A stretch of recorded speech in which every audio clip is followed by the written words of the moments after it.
And as you well know, the community college system is different in many ways than K-12. But we're very similar in many ways also. Much of what you've heard already, leaving fallow positions which have been vacated and so on are also techniques which are being used at our place. But let me just give you three numbers, and from that paint a little picture about what's going on at Cerritos College. The first number is approximately $100 million. The second number is approximately $9 million, and the third number is approximately $3,000. The $100 million is about the size of the budget which we approved just last week in our board meeting. So we are a very large operation, not, as you can see, as big as ABC, but we do have a very comprehensive program which we operate.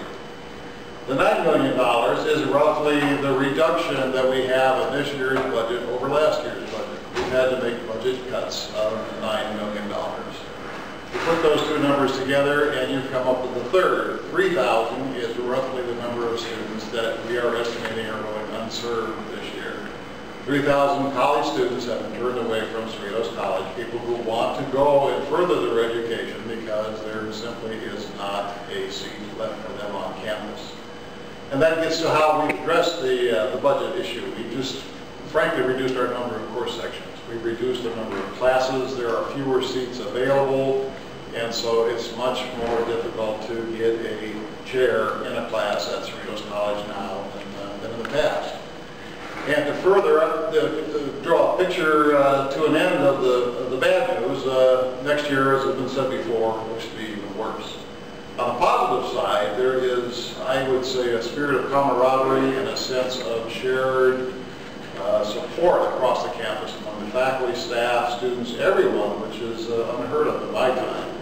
And we have a number of joint ventures which we're supporting, which are going to be able to do more with less. So I hope to have the chance to tell you more about those later. Thank you, Dr. Carmen. Thank you. Well, I think Dr. Hewlett said it quite well. Of course, one of the concerns is the number of students that we're actually serving. And because of the challenges that we've all experienced across the entire nation and, of course, the state, K-12 and community college system, as well as higher education, has taken a huge hit. Unfortunately, as many people have lost their jobs, many more are coming to our community colleges for retraining. We're getting many more students who are being turned away from the Cal State attending our schools. And we're getting many students who have found that they have limited choices in employment returning to our campuses. So we're very, very proud to say that, Cerritos College continues to be one of the crown jewels of the community. However, we're not as fortunate in saying that we're able to service all of the individuals who come to our school.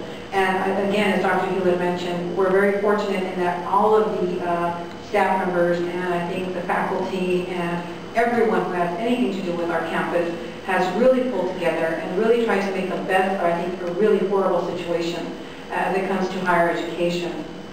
As a board member, I can tell you that the many times that we've gone to Sacramento to advocate on behalf of our students in our community, we've been very fortunate to have, I guess, a listening ear up in Sacramento in regards to some of the fabulous programs that we do have on campus, particularly as it is for retraining of employees, for some of our local businesses and other businesses and business industry, and also, of course, our teacher track. We have some phenomenal programs that are recognized nationally as well as statewide, and we'll continue to provide the best quality service to those particular programs and truly offer just the best courses that we're able to do or offer to our students. Yes, the budget is at its worst, but I really feel that we're doing a good job in serving the needs of the community. It's unfortunate that we have to turn students away, but we will continue to advocate on behalf of those wonderful students who come to our school for assistance at the state level. So I appreciate your time. Thank you. Shin? Thank you for Dr. Hugh and Carmen. Both they already paint the picture. It's quite a dark picture of our budget crisis. But, I want to add a little bit more and maybe just, another thing to add on our budget crisis. I got a release from the California Chancellor Office on September 2nd. Our enrollment of community college skyrocketed to 2.9 million because the budget crisis, so students our enrollment soared in community college. On top of that, we have 840 million budget cut. So add two things together, now we have problem.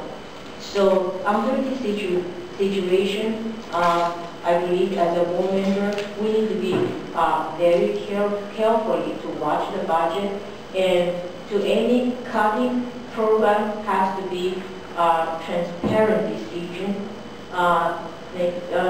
not based on like a subjective point of view, has to be data driven and objective point of view. Then also, I think it's very important is let the program drive the budget, not the budget drive the program. Because we can use other resources to expand our service. We're not going to just cut it and not to give the students service. We're going to drive the project and serve our students. Thank you.